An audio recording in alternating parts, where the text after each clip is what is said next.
T'as un nom en tête? Abonne-toi et envoie-le. Ici, chaque abonné a le droit de choisir la prochaine personnalité qu'on démonte avec élégance. Bienvenue dans 90 secondes chrono. Mesdames et messieurs, ce soir, on déballe un grand classique de la 5e saison du théâtre politique français. Agnès Buzyn, l'ex-ministre de la Santé, l'urgentiste devenu gestionnaire de crise sanitaire et de silence gênant.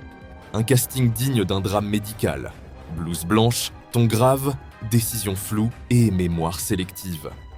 Mais pas de panique. Aujourd'hui, on ne vient pas pour soigner, on vient pour autopsier avec notre scalpel à nous, l'humour acide, tranchant et sans ordonnance.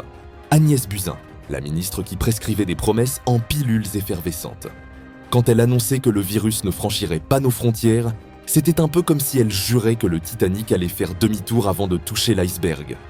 Résultat, il a coulé, et nous aussi.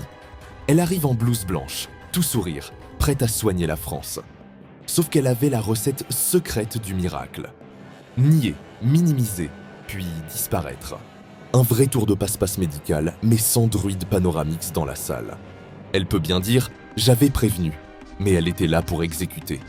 Ni stratège, ni général, juste une pièce qu'on déplace quand elle commence à trembler. Et la partie était jouée bien avant qu'on allume la télé. Pendant qu'on étouffait derrière des masques en tissu Hello Kitty, eux faisaient des réceptions sans masque et sans distance. Le virus, il faisait la bise aussi, nos soucis. N'ayez pas la mémoire courte, rappelez-vous. On comptait les kilomètres de sortie, avec l'appli Tous Anti-Joie, à la recherche d'un coin de trottoir pour respirer sans croiser un drone. Quand on nous disait « restez chez vous, sauvez des vies », obligé de faire du télétravail sur une table basse Ikea, avec 3 enfants en visio et un chat sur le clavier. Nous, on était là à se faire engueuler parce qu'on avait dépassé le rayon de 1 km pour acheter une baguette, et si t'oubliais ton attestation de sortie, c'était 135 balles et un regard de CRS. À l'échelle mondiale, on a tous été transformés en souris de labo. Confinés, testés, injectés, checkés, retestés, tracés. Pendant qu'eux faisaient leur étude grandeur nature sur la docilité humaine, et ça a marché. Il y avait 2 France. La première, confinée, stressée, à désinfecter ses courses et à apprendre la cuisine de guerre.